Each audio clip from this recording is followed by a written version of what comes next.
Welcome to my channel spiritual speech by Bhavna. आज हम आपके सामने लेकर आए हैं संक्षिप्त शिव महापुराण के विभिन्न खंड और विभिन्न अध्यायों का संक्षिप्त विवेचन। शिव महापुराण महात्म्यम। भवामृदिगम दीनम महासमुद्रम भवान्वात्कर्म गृहीतांग दासोहम तम शंकरम। शौनक जी के साधन विषयक प्रश्न करने पर सूत जी का उन्हें शिव पुराण का उत्कृष्ट महिमा सुनाना। श्री शौनक जी ने पूछा, हे महाज्ञानी सूत जी, आप संपूर्ण सिद्धांतों के ज्ञाता हैं। प्रभु, मुझसे पुराणों की कथाओं के सार तत्व का विशेष रूप से वर्णन कीजिए। ज्ञान और वैराग्य सहित भक्ति से प्राप्त होने वाले विवेक की वृद्धि कैसे होती है तथा साधु पुरुष किस प्रकार अपने काम, क्रोध आदि मानसिक विकारों का निवारण करते हैं। इस घोर कली काल में जीव प्राय आसुर स्वभाव के हो गए हैं।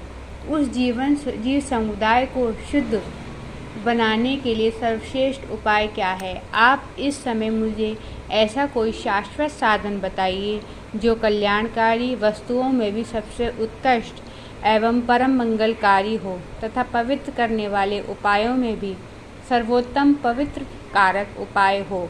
तात वह साधन ऐसा हो जिसके अनुष्ठान से शीघ्र ही अंतःकरण की विशेष शुद्धि हो जाए तथा उससे निर्मल चित्त वाले पुरुष को सदा के लिए शिव की प्राप्ति हो जाए।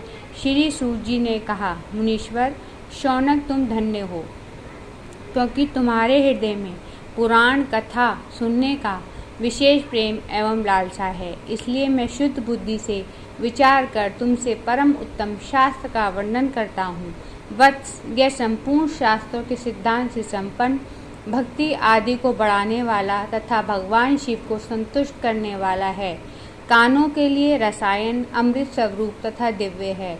तुम उसे श्रवण करो। मुने, वह परम उत्तम शास्त्र है। शिव पुराण, जिसका पूर्व काल में भगवान शिव ने ही प्रवचन किया था, वह काल रूपी सर्प से प्राप्त होने वाला महान त्रास का विनाश करने वाला उत्तम साधन है। गुरुदेव व्यास ने सनत कुमार मुनि का उपदेश पाकर बड़े आदर से संक्षेप में इस पुराण का प्रतिपादन किया है। इस पुराण के पढ़ने का उद्देश्य है कलयुग में उत्पन्न होने वाले मनुष्य के परम हित का साधन। यह शिव पुराण परम उत्तम शास्त्र है। इसे भूतल पर भगवान शिव का वाङ्मय स्वरूप समझना चाहिए। सब प्रकार से इसका सेवन करना चाहिए। इसका पठन और श्रवण सर्व साधन रूप है। इससे शिव भक्ति पाकर श्रेष्ठतम स्थिति में पहुंचा हुआ मनुष्य शीघ्र ही शिव पद को प्राप्त कर लेता है। इसलिए संपूर्ण यत्न करके मनुष्य ने इस पुराण को पढ़ने की इच्छा की है अथवा इसके अध्ययन को अभिष्ट साधन माना है। इसी तरह इसका प्रेम पूर्वक श्रवण भी संपूर्ण मनोवांछित फलों को देने वाला है।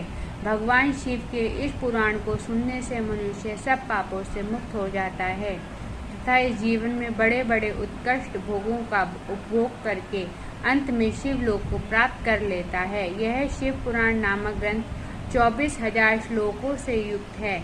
इसकी 7 संहिताएं हैं। मनुष्य को चाहिए वह भक्ति, ज्ञान और वैराग्य से संपन्न हो, बड़े आदर से इसका श्रवण करे। 7 संहिताओं से युक्त यह दिव्य शिव पुराण परब्रह्म परमात्मा के समान विराजमान है और सबसे उत्कृष्ट गति प्रदान करने वाला है। जो निरंतर अनुसंधान इस शिव पुराण को बाँचता है अथवा नित्य प्रेम पूर्वक इसका पाठ मात्र करता है, वह पुण्य आत्मा है, इसमें संशय नहीं। जो उत्तम बुद्धि वाला पुरुष अंत काल में भक्ति पूर्वक इस पुराण को सुनता है, उस पर अत्यंत प्रसन्न हुए भगवान महेश्वर उसे अपना परम पद प्रदान करते हैं। जो प्रतिदिन आदर पूर्वक इस शिव पुराण का पूजन करता है, वह इस संसार में संपूर्ण भोगों को भोग कर अंत में भगवान शिव के पद को प्राप्त कर लेता है। जो प्रतिदिन आलस रहित हो रेशमी वस्त्र आदि के वेष्टन से इस शिव पुराण का सत्कार करता है, वह सदा सुखी होता है। यह शिव पुराण निर्मल तथा भगवान शिव का सर्वस्व है।